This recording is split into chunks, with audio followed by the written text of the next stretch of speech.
सोम classes. दोस्तों मैं पीयूष आर्य आप सभी का हिंदी मीडियम के इस नंबर 1 चैनल सोम क्लासेस में बहुत बहुत स्वागत करता हूं। तुम मेरे प्यारे क्लास 10th को होनहार छात्रों, जैसा कि आया है दिसंबर और आपको करनी है ऐसी तैयारी जहां पे पाने हैं ज्यादा नंबर, तो उसी में आज हम आपके बात करेंगे। हम बढ़ चले आपके एसएसटी के सारे लेसन को कंप्लीट कराते हुए आपका राजनीतिक विज्ञान यानी नागरिक शास्त्र के लेसन नंबर 5 जिसका नाम है जन संघर्ष और आंदोलन।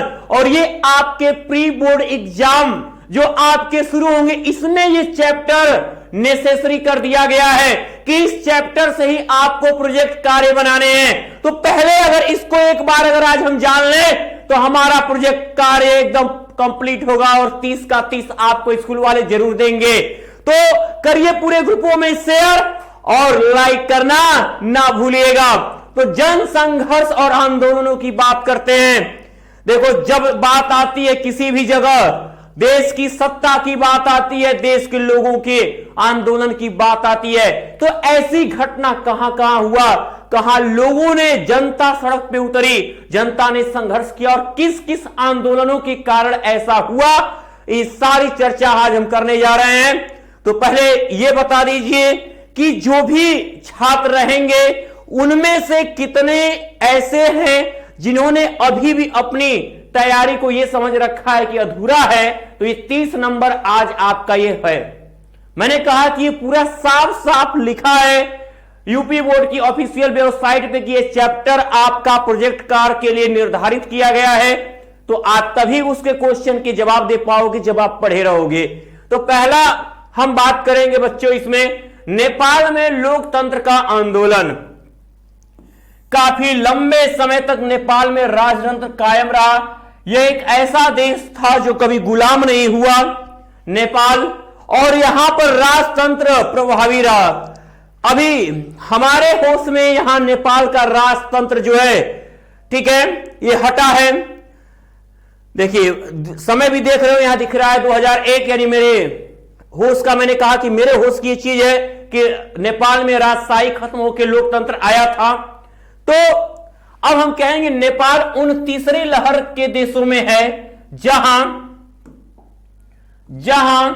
वर्ष 1990 के दशक में लोकतंत्र स्थापित हुआ, जिसके अंतर्गत राजा औपचारिक रूप से तो राज्य का प्रधान बना। राजा जो है ऐसे बस कहने के लिए क्या हुआ, राज्य का प्रधान बना, किंतु वास्तविक सत्ता जनता द्वारा चुने हुए प्रतिनिधियों के हाथ में आ गई। आज भी राजा है, राजकुमार आज भी नेपाल में है, लेकिन सत्ता वहां प्रधानमंत्री के ही हाथों में है। वहां भी राष्ट्रपति है, प्रधानमंत्री वो अलग, क्योंकि जनता उनको चुनकर भेजी है। तो सत्ता का जो पावर है वह जनता द्वारा चुने गए नेताओं के पास है। राजा वीरेंद्र की असामयिक हत्या होने में से जो उस समय के तत्कालीन जिसको कहते हैं राजा जो वीरेंद्र थे, असामयिक हत्या होने से नेपाल में जून 2001 में अराजकता का माहौल उत्पन्न हो गया। अब राजा की हत्या हो गई, अब कौन उस देश को चलाएगा, अफरा तफरी मच गई। इंग्लिश में इसे ही अनार्ची के नाम से बुलाया जाता है, जहां कोई भी शासक न हो, नॉन गवर्नमेंट। तो नए राजा ज्ञानेंद्र, जिन्हें लोकतंत्र में कोई रुचि नहीं थी, जिसके कारण उन्होंने वर्तमान सरकार की कमजोरी का लाभ उठाकर वर्ष 2005 में निर्वाचित सरकार को भंग कर दिया और अप्रैल 2006 में नेपाल की जनता ने, जिनका लक्ष्य था सत्ता को राजा के हाथ से लेकर जनता के हाथ में सौंपना, आंदोलन कर दिया। ज्ञानेंद्र जी को लगा कि हम लोकतंत्र नहीं, हम राजतंत्र ही चाहेंगे, लेकिन 2006 आते आते नेपाल की जनता समझ गई कि अब राजशाही चलने वाली नहीं है, ऐसे हमारा विकास नहीं होने वाला है। तो नेपाल की जनता राजा से सत्ता हासिल करके वह लोगों के बीच ले जाना चाहिए, और यहीं से एक आंदोलन की शुरुआत हुई। जन संघर्ष, लोगों का संघर्ष शुरू हुआ। कौन कौन सी पार्टियां बनी, कौन कौन से जगह पे आंदोलन किए गए। कुछ चीजों को हम आपके सामने रखते हैं। तो 7 पार्टी अलायंस, सप्तदलीय गठबंधन ने 7 दलों का यह गठबंधन था जिसका नाम था पार्टी का 7 पार्टी अलायंस, ठीक है, ने राजधानी काठमांडू में 4 दिन के बंद का आह्वान कर दिया। इन 7 पार्टियों का मिला जो इस था, इसने नेपाल में क्या किया, 4 दिवसीय नेपाल की राजधानी काठमांडू में 4 दिन का बंद कर दिया और जो अनिश्चितकालीन बंद के रूप में बदल गया। जैसे समझो वहां एक कर्फ्यू का माहौल हो गया और ये कर्फ्यू कब खुलेगा, ये एकदम यानी कि पूरी तरह से कब्जा एक तरह से नेपाल में वो था इन लोगों का, इन पार्टी के नेताओं का। 21 अप्रैल 2006 को राजा द्वारा आंदोलनकारी जनता की 3 मांगों को मान लिया गया। जो राजा ज्ञानेंद्र थे, अब उन्होंने जो आंदोलनकारी थे उनकी मुख्य 3 मांगे थी, उन्होंने उनकी मांगे स्वीकार कर ली और इसके परिणाम स्वरूप 7 पार्टी अलायंस ने गिरिजा प्रसाद कोइराला को अंतरिम सरकार का प्रधानमंत्री चुना।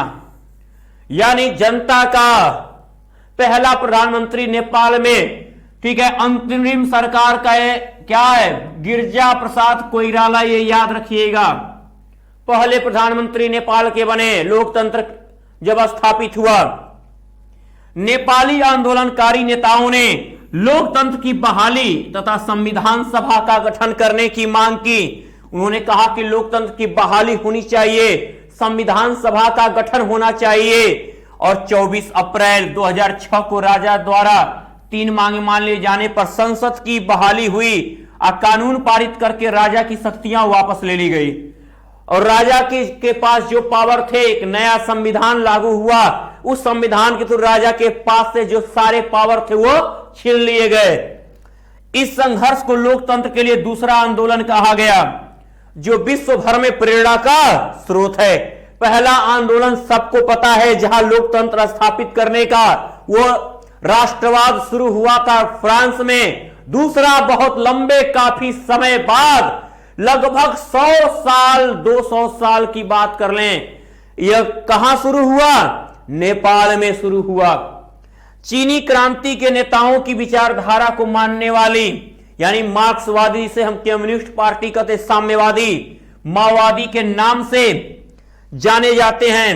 इनका नेपाल में लोकतंत्र के लिए संघर्ष में प्रबल समर्थन था। जो इतने मार्क्सवादी माओवादी नेता थे वो लोकतंत्र के लिए क्या हुए, लोगों का समर्थन किए कि नहीं, लोकतंत्र आना चाहिए।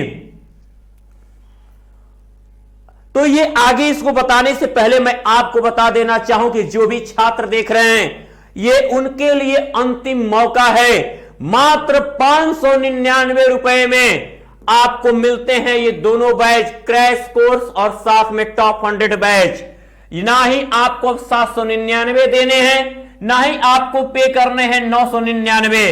ये दोनों बैच मात्र एक ही पेमेंट में आपका हो जाएगा। जिन्होंने अभी कुछ नहीं पढ़ा है, 0 से तैयारी शुरू करनी, लेसन 1 से हर सब्जेक्ट को पढ़ना चाहते हैं, सारे सब्जेक्ट्स का नोट्स चाहिए उनको, प्रैक्टिस सेट चाहिए, मॉडल पेपर चाहिए और आपके पूरे 5 साल के प्रीवियस ईयर के अगर सॉल्यूशन के साथ चाहिए तो सारी चीजें आपको मिलेंगी मात्र इतने में। पूरे बोर्ड एग्जाम तक लगातार प्रैक्टिस आपकी चलेगी।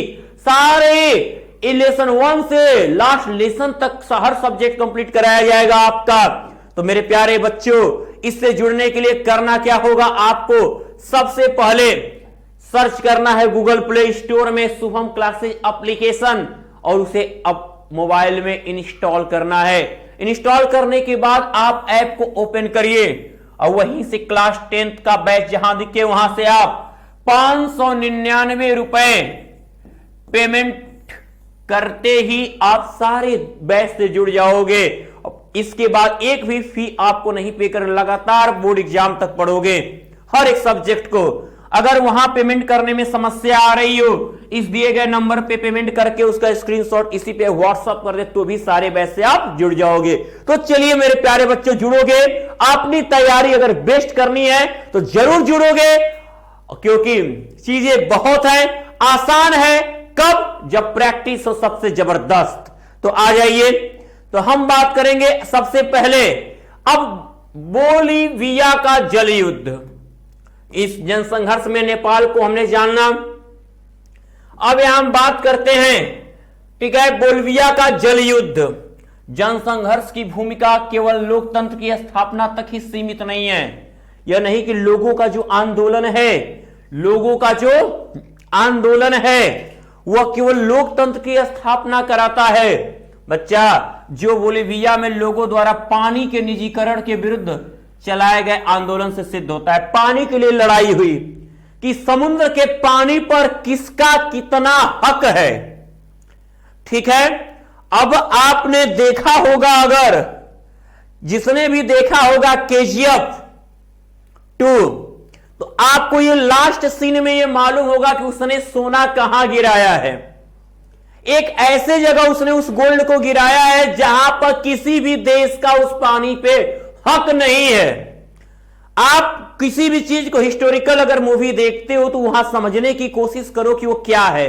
वहां पे सोना इस जगह गिरा है कि जहां 4 देशों के बीच का वो पानी है और उस पानी पर कोई देश हक नहीं जता सकता है। ठीक है, चारों देश लड़ने को तैयार रहेंगे। तो वही चीज कितना तक पानी में हमारी हिस्सेदारी जाती है समुद्र में, उस चीज को मैं आपको बता रहा हूं, ध्यान दीजिएगा। तो बोलीविया लातिन अमेरिका, दक्षिण अफ्रीका का एक क्या है, गरीब देश है, काफी गरीब, बहुत पिछड़ा देश है। ठीक है, दक्षिण अमेरिका महाद्वीप का ये बहुत ही पिछड़ा देश है, जहां जल संघर्ष के रूप में जाना जाता है, जहां का लोगों का जो संघर्ष है वो पानी के लिए हुआ। बोलीविया की सरकार द्वारा कोचबम्बा शहर में जलापूर्ति का अधिकार एक बहुराष्ट्रीय कंपनी को बेच दिया गया, जिससे पानी की कीमत क्या हो गई, 4 गुनी हो गई पानी की कीमत। लोकतंत्र और जनसंघर्ष, और ये लोकतंत्र और जनसंघर्ष ये क्या मायने रखते हैं, याद रहे कि 200 किलोमीटर तक, कितने, किसी भी देश का उसके स्थलीय सीमा से समुद्र के पानी पर उसका कब्जा 200 किलोमीटर तक होता है। कहां तक, 200 किलोमीटर तक होता है। इस बात को याद रखिएगा अपने मन में। ठीक है मेरे प्यारे छात्रों, 200 किलोमीटर तक।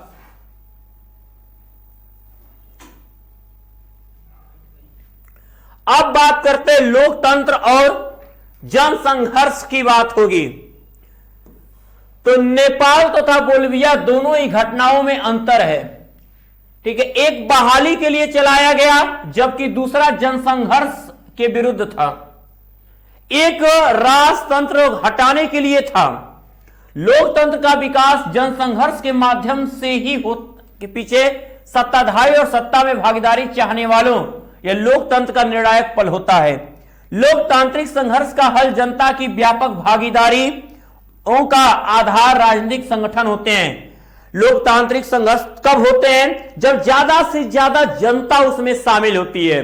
अगर जनता शामिल ना हो ज्यादा से ज्यादा, तो और उस जनता को शामिल कराने के लिए एक पॉलिटिकल क्या होनी चाहिए, कमिटी होनी चाहिए, एक कमेटी होनी चाहिए पॉलिटिकल, तब जाके एक पार्टी होता है, पार्टी के लीडर बताते हैं, जनता को अपनी अपनी राय रखते हैं, ऐसा ये सही है, गलत है, उनके लोग उन सबके घर पहुंचते हैं। जैसा कि आपके यहां भी पार्टियां करती हैं, अलग अलग पार्टियां आपके यहां देश में मौजूद हैं। आप भी कुछ वोटर होगे, कुछ वोटर बन जाओगे तो समझोगे कि पार्टी क्या है, कैसे सरकार बनती है। ये क्लास 10th से आप सीख रहे हो। जो भी चीजें, ज्यादा से ज्यादा न्यूज देखने की कोशिश करिए। ठीक है, अपने देश राज्य के बारे में समझने की कोशिश करिए। ठीक है, मोबाइल केवल गेम खेलने के लिए और ठीक है, और आपके वीडियो क्लिप बनाने के लिए नहीं है। ठीक है, आपके न्यूज सुनकर अपने आप को बेस्ट करने के लिए है। मैंने बताया था कि SST एक चारों पार्ट ऐसा माध्यम है जो हमें देश की सबसे बड़े पावर वाली नौकरी देती है। DM और SDM, IS और PCS बनाती है। ठीक है, तो वर्ग विशेष के हित समूह और जन सामान्य के हित समूह, एक वर्ग विशेष, एक कम्युनिटी और एक जन सामान्य के हित समूह में क्या फर्क है, ये क्या होते हैं? हित समूह का जन्म समाज के किसी प्रमुख समूह के हितों को प्राथमिकता देने के लिए होता है और यह समाज के किसी विशेष वर्ग का प्रतिनिधित्व करता है। कौन? जो क्या होता है? वर्ग समूह। और इसलिए इसे दबाव समूह के वर्ग विरोधी कहा जाता है। इसलिए क्या कहा जाता है? इसे ऐसे दबाव समूह को वर्ग विरोधी कहा जाता है और ऐसे दबाव समूह केवल अपने वर्ग के सदस्यों के कल्याण तक ही सीमित होते हैं। कहीं पर देखते हो जातिवादी पार्टियां हैं, वो क्या करती हैं? वो पार्टी के नाम पे जातिवाद का बढ़ावा करती हैं। ऐसी पार्टियां मैंने पहले भी बताया, जो पार्टियां धर्म और जात की राजनीति करती हैं, ऐसी पार्टियों को कभी आप क्या करिए, इनको सत्ता में आने ही मत दीजिए। क्यों? अगर ये किसी कम्युनिटी विशेष को अगर लाभ पहुंचाती हैं, आप हमेशा देश और राज्य, आपका जिला तभी सुरक्षित है जहां पे सभी लोगों के एक जनहित की बात की जाए, जन सामान्य के हित की बात की जाए। तो ये बात आपको यही यहां पर कहा गया है। कुछ संगठन समाज के किसी वर्ग विशेष तक ही सीमित न होकर पूरे जन समुदाय के हितों का प्रतिनिधित्व करते हैं और जिनके हितों की रक्षा करना आवश्यक होता है। वोल्विया का फेडेकोर नामक एक ऐसा ही संगठन है। इन्हीं संगठनों को जन सामान्य के हित समूह या लोक कल्याणकारी समूह कहते हैं। ऐसे संगठनों का लक्ष्य अपने सदस्यों का नहीं बल्कि अन्य लोगों की मदद करना होता है। अब आते हैं नेक्स्ट पे मेरे प्यारे बच्चों। अब हम बात करेंगे आंदोलनकारी समूह की। किसकी? आंदोलनकारी समूह किसे कहते हैं? कौन समूह आंदोलनकारी कहलाता है? देखिएगा। और इनका मुख्य उद्देश्य क्या था?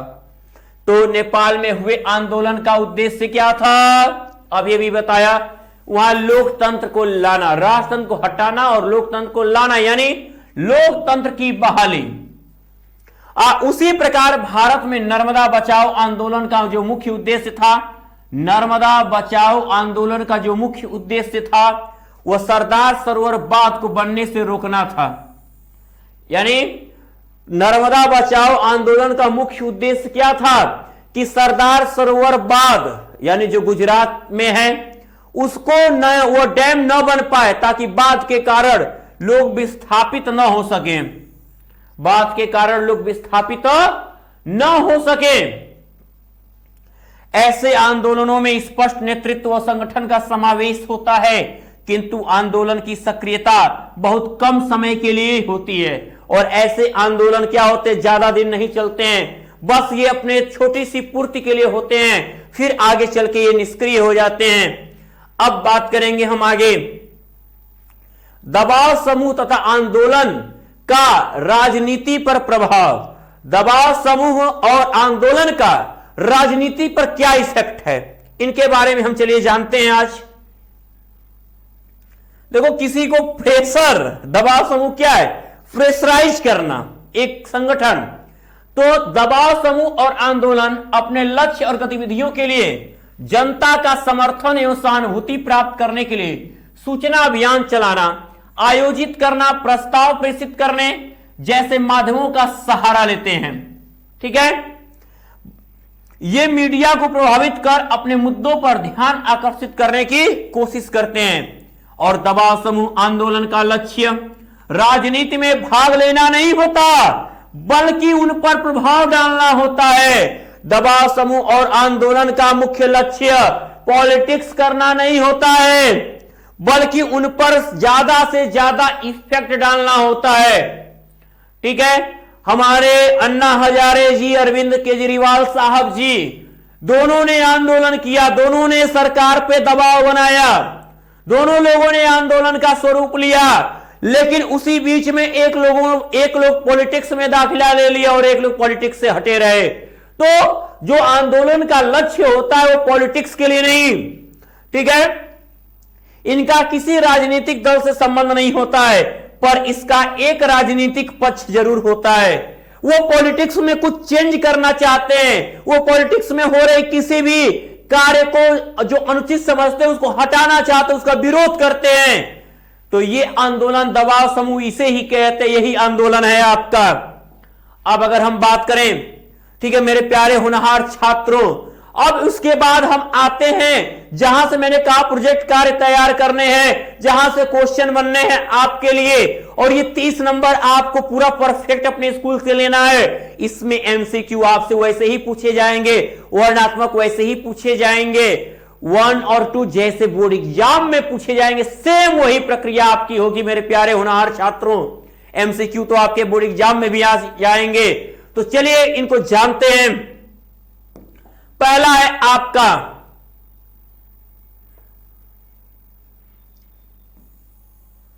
कि नेपाल में किस प्रकार की सरकार को वर्ष 1990 में अपनाया गया। नेपाल में किस प्रकार की सरकार को वर्ष 1990 में अपनाया गया। वह सरकार राजतंत्र की थी, तानाशाही की, औपनिवेशिक या लोकतांत्रिक। तो आप समझ सकते हो कि लोकतांत्रिक सरकार को अपनाया गया। अगला है नेपाल में पहली बार लोकतंत्र कब आया। नेपाल में पहली बार लोकतंत्र कब आया, इसका जवाब आप फटाफट दे सकते हो।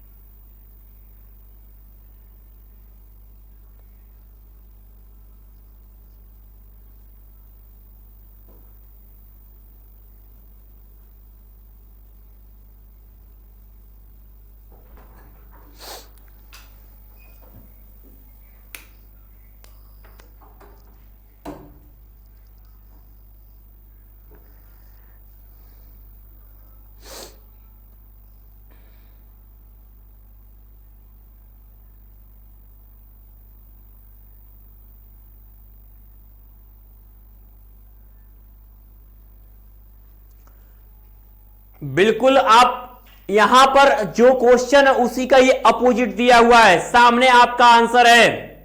ठीक है,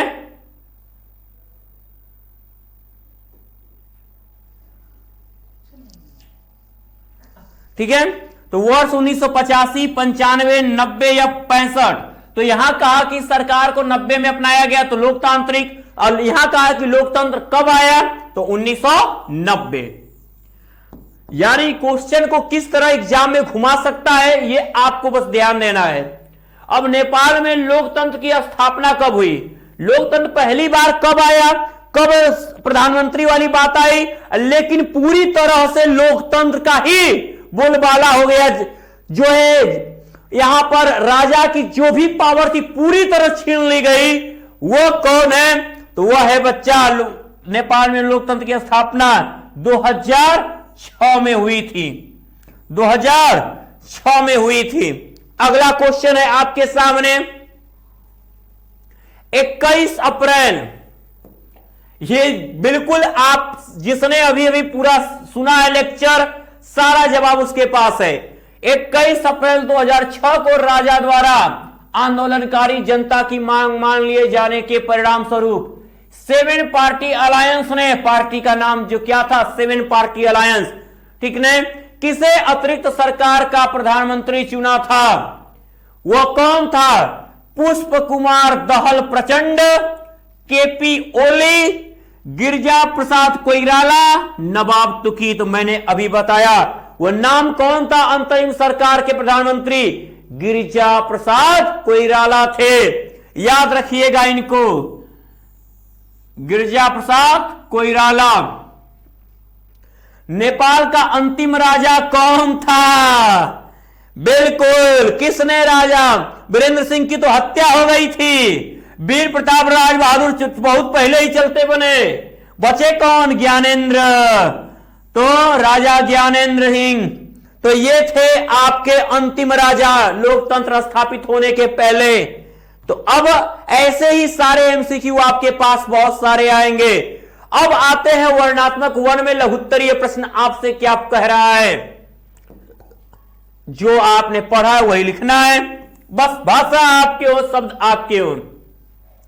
नेपाल में लोकतंत्र के आंदोलन के मूल स्वरूप की रूपरेखा दीजिए। नेपाल 29वीं लहर के देशों में है। जहां वर्ष 1990 के दशक में लोकतंत्र स्थापित हुआ, जिसके अंतर्गत राजा औपचारिक रूप से तो राज्य का प्रधान था, लेकिन मुख्य सत्ता जनता द्वारा चुने गए नेताओं के हाथ में आ गई। हुआ क्या कि कहने को बस 90 के दशक में आया, खाली राजा नाम का राजा था, लेकिन काम जनता का हो रहा था। तो लोकतंत्र तो नेपाल में 90 में ही आ गया था, लेकिन पूरी तरह से राजा का पावर ही हटा दिया गया 2006 में। यह बात याद रखिएगा। अत्यधिक राजतंत्र, संवैधानिक राजतंत्र को, इस परिवर्तन को राजा वीरेंद्र ने स्वीकार कर लिया, लेकिन 1 जून 2001 को शाही परिवार में एक विचित्र और रहस्यमय ढंग से राजा विजेंद्र की हत्या कर दी गई थी। राजा वीरेंद्र ने मान लिया था उस सारी चीजों को, लेकिन परिवार के बीच ही उनका हत्या हो गया। कौन था इसका पता भी नहीं लगा। अब आते हैं नेक्स्ट। इससे जो दूसरा क्वेश्चन बनेगा, सुनिएगा, ये इसमें देखिए, इसमें क्लियर है, थोड़ा कट गया नीचे, इसमें देखते हैं क्लियर पूरा है। वही क्वेश्चन है सेम। वर्ग विशेष के हित समूह, वर्ग विशेष के हित समूह और जन सामान्य के हित समूह में क्या है, परिभाषित कीजिए। अभी अभी आपको बताया गया, सेम वही चीज आपको यहां लिखने हैं कि हित समूह का जन्म समाज के किसी प्रमुख समूह के हितों को प्रमुखता देने के लिए होता है, जैसे मजदूर संगठन हुआ, व्यवसायी संघ हुआ, पेशेवर, चाहे वह कौन कौन पेशेवर होते, प्रोफेशनल कौन होते हैं, वकील, डॉक्टर, शिक्षक, ऐसे लोग। चूंकि ये समाज के किसी विशेष वर्ग का प्रतिनिधित्व करते हैं, इसलिए ऐसे दबाव समूह को वर्ग विरोधी कहा जाता है। ऐसे दबाव समूह केवल अपने वर्ग के सदस्यों के कल्याण तक सीमित होता है। कुछ संगठन समाज के किसी वर्ग विशेष तक ही सीमित न होकर पूरे जन समुदाय के हितों का प्रतिनिधित्व करते हैं और उनकी रक्षा, ये हमारा जन सामान्य का हित है, समूह है। अब आगे अगर हम बात करें, नेक्स्ट क्वेश्चन आपका, आंदोलनकारी समूह पर प्रकाश डालिए। आंदोलनकारी समूह क्या है, ध्यान देंगे हम। तो भारत में नर्मदा बचाओ आंदोलनकारी समूह द्वारा प्रारंभ किया गया। नर्मदा नदी पर बनाए जा रहे सरदार सरोवर बांध को के कारण बड़ी संख्या में लोग विस्थापित हुए। यह आंदोलन इसी मुद्दे को लेकर शुरू हुआ था। इसका उद्देश्य बांध को बनने से रोकना था। धीरे धीरे इस आंदोलन ने व्यापक रूप धारण कर लिया। जब बांध बन रहे थे तो वहां रह रहे लोगों को वहां से हटना था, पलायन करना था। लोगों ने संघर्ष कर दिया सरदार सरोवर बांध को रोकना चाहे वो। इसने सभी बड़े बांधों और विकास के मॉडल पर सवाल उठाए। उसी प्रकार नेपाल में हुए आंदोलन का उद्देश्य था लोकतंत्र की बहाली। ऐसे आंदोलनों में नेतृत्व स्पष्ट एवं संगठन का समावेश होता है, किंतु आंदोलन की सक्रियता बहुत कम समय के लिए ही होती है। अब आते हैं आपसे जो दीर्घ उत्तरी से कौन से क्वेश्चन होंगे उनके बारे में। पहला दीर्घ उत्तरीय से क्वेश्चन हम जानेंगे। दिया है, बोल्विया में हुए जन आंदोलन का विवरण दीजिए। लोकतंत्र में संगठन किस प्रकार अपनी भूमिका का निर्वाह करता है, या बोल्विया में हुए जलयुद्ध के कारणों की चर्चा कीजिए। ओके, तो बोल्विया का जलयुद्ध, जन संघर्ष की भूमिका केवल लोकतंत्र की स्थापना तक ही सीमित नहीं है, जो बोल्विया में लोगों द्वारा पानी के निजीकरण के विरुद्ध चलाए गए आंदोलन से सिद्ध होता है। ओके, बोल्विया लातिन अमेरिका, दक्षिण अफ्रीका में स्थित है, जो एक गरीब देश है। और इसकी राजधानी कौन है, बोल्विया की राजधानी याद रखिएगा, आपके एमसीक्यू में पूछेगा, सुक्रे। बोल्विया की राजधानी कौन है, सुक्रे। बोल्विया में किस प्रकार का संघर्ष हुआ था, जल संघर्ष हुआ था। यहां के लोगों का गुस्सा,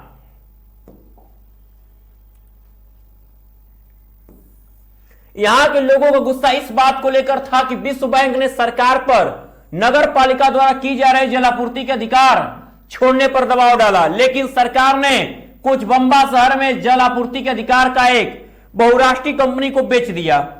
एक तो पानी मिल नहीं रहा था, जो पानी था उसको भी दूसरे कंपनी को दे दिया गया, तुम ही सप्लाई करो, हमारा पानी अब खरीदना पड़ रहा था, जिसने पानी की कीमत 4 गुना बढ़ा दी।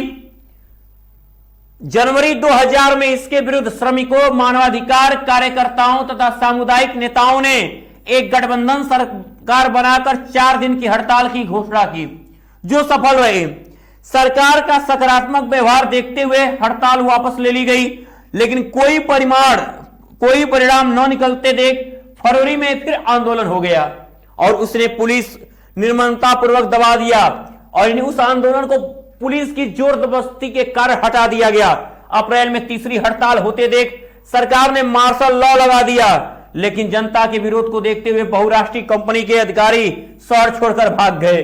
जो वाटर सप्लाई कर रहा था, उस वाटर सप्लाई का मालिक ही देखा भैया अब पूरा का पूरा जनता हमारी कंपनी को ही ना फूक दे, गुस्से में वह कंपनी का मालिक ही शहर छोड़ के भाग गया। ठीक है, अब उसके बाद इसका क्या हुआ, इसके कारण सरकार को लोगों की बातें माननी पड़ी। अब दबाव समूह और राजनीतिक दलों के आपसी संबंधों का स्वरूप कैसा होता है, वर्णन कीजिए। तो वह दबाव समूह क्या होता है और इसका राजनीति में क्या प्रभाव होता है, अभी आपको मैंने एक्सप्लेन किया, वही आपके क्वेश्चन का जवाब हुआ। तो इस तरह से आप देख सकते हो कि आप पूरी तरह से आप अपना कम समय में बेहद अच्छा और आंसर लिख सकते हो मेरे प्यारे बच्चों।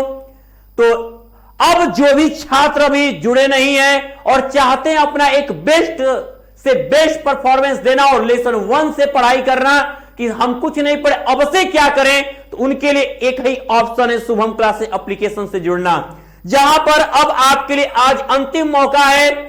ठीक है, क्रैश कोर्स और टॉप 100 बैच से जुड़ने का, जहां ना इसकी फीस ना इसकी फीस, दोनों बैच मात्र मिलते हैं 599 रुपए में, और ऐसा मौका आपको फिर मिलने वाला नहीं है। और आपको प्रैक्टिस सेट सारे नोट्स तभी मिलेंगे जब आप जुड़ते हो शुभम क्लासेस एप्लीकेशन के साथ। और ये कहां होगा, सबसे पहले गूगल प्ले स्टोर में जाइए, सर्च करिए शुभम क्लासेस एप्लीकेशन, उसे इंस्टॉल करिए, ऐप ओपन करिए और वही ऐप से ही